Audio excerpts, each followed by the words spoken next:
Welcome to Samyak Tara academy LLB third year. RBI कायद्यातील credit माहिती गोळा करण्याची तरतूद हे मुद्देसुद्धा आपण एक्झाम पॉईंट बघणार आहोत. RBI कायद्यातील क्रेडिट माहिती गोळा करण्याची तरतूद ॲक्ट 2005च्या संदर्भात आहे. कायद्याचा उद्देश कर्जदाराची तपासणी व क्रेडिट माहिती संकलित करणे, बँक व वित्तीय स्थापना जोखीम कमी करण्यास मदत करते. वित्तीय संस्थांना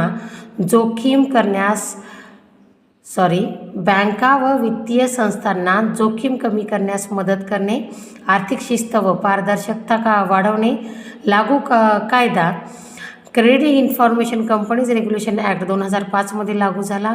या कायद्याची अंमलबजावणी व नियंत्रण RBI कडून केले जाते. RBIची भूमिका: क्रेडिट इन्फॉर्मेशन कंपनीला नोंदणी परवाना देणे. CIC म्हणजेच क्रेडिट इन्फॉर्मेशन कंपनी कामकाजावर नियंत्रण व देखरेख. नियमाचे उल्लंघन झाल्यास दंडात्मक कारवाई करण्याचा अधिकार.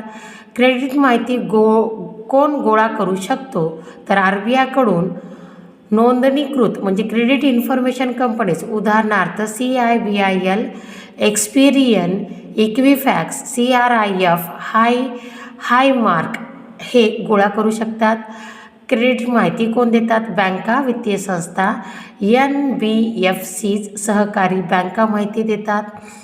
क्रेडिट माहितीचे स्वरूप: कर्जाची रक्कम, परतफेडीचा इतिहास, थकबाकी, क्रेडिट कार्ड वापर, हमीदाराची माहिती. ग्राहकाचे बरोबरचे अधिकार: स्वतः क्रेडिट रिपोर्ट पाहण्याचा अधिकार आहे. चुकीची माहिती असल्यास दुरुस्ती मागण्याचा अधिकार आहे. माहितीची गोपनीयता राखण्याचा अधिकार आहे. गोपनीयतेची तरतूद आहे. क्रेडिट माहितीचा वापर फक्त कायदेशीर उद्देशासाठी. ग्राहकाची संमती आवश्यक. अनधिकृत वापरास मनाई.